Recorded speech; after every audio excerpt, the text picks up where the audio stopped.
Channapatna, Sandur, Shiggaon by election ಆದ ನಂತರ ನೀವು ಅಕ್ಕಿ ದುಡ್ಡು ಕೊಟ್ಟಿದ್ದೀನಪ್ಪ. ಇವಾಗ ಗೃಹಲಕ್ಷ್ಮಿ 2,000 ರೂಪಾಯಿ ಕೊಟ್ಟಿದ್ದೀರಾ, ಯುವ ನಿಧಿನ ಪ್ರಾರಂಭವನ್ನು ಮಾಡಿದ್ದೀರಾ.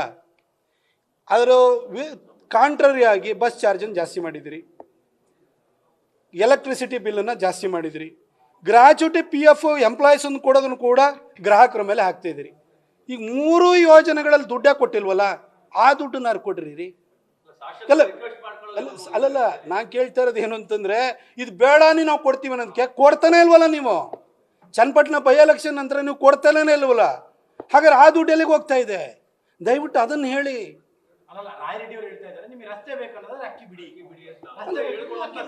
ಅಲ್ಲ, ನೀವು ಹಾಗಾದ್ರೆ ನೀವು ಚುನಾವಣೆ ಪ್ರಣಾಳಿಕೆಯಲ್ಲಿ ನೀವು ಊರೂರಿಗೆ ಹೋಗಿ ಕಾಕಾ ಪಾಟೀಲ ನಿಂಗೂ ಕೊಡ್ತೀನಿ ಕಣಯ್ಯ ಫ್ರೀ, ಮಾದೇವಪ್ಪ ನಿಂಗೂ ಕೊಡ್ತೀನಿ ಕಣಯ್ಯ, ನಿನ್ನ ಹೆಂಡ್ರಿಗೆ ಕೊಡ್ತೀನಿ ಅಂತ ಹೇಳಿದ್ರಲ್ಲ, ಆಗ ನಿಮ್ಮ ಹೆಂಡ್ರಿಗೆ 2,000 ರೂಪಾಯಿ ಕೊಡ್ತೀನಿ, ನಿಮಗೆ 200 ಯೂನಿಟ್ ವಿದ್ಯುತ್ತನ್ನು ಫ್ರೀ ಕೊಡ್ತೀನಿ, ಅಕ್ಕಿನ 5 kg ಕೊಡ್ತೀನಿ, ಇಷ್ಟನ್ನು ಮಾತ್ರ ಹೇಳಿದ್ರ. ರೋಡ್ ಕೊಡಲ್ಲ, ನೀರು ಕೊಡಲ್ಲ, ಕರೆಂಟ್ ಕೊಡಲ್ಲ, ಏನೂ ಕೊಡಲ್ಲ, ಇದನ್ನು ಮಾತ್ರ ಕೊಡ್ತೀನಿ ಅಂತ ಹೇಳಿದ್ರ.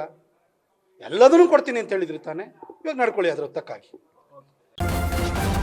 ನ್ಯೂಸ್ ಫಸ್ಟ್, ನಿರ್ಭೀತಿಯಿಂದ ನಿಮ್ಮ ಪರವಾಗಿ.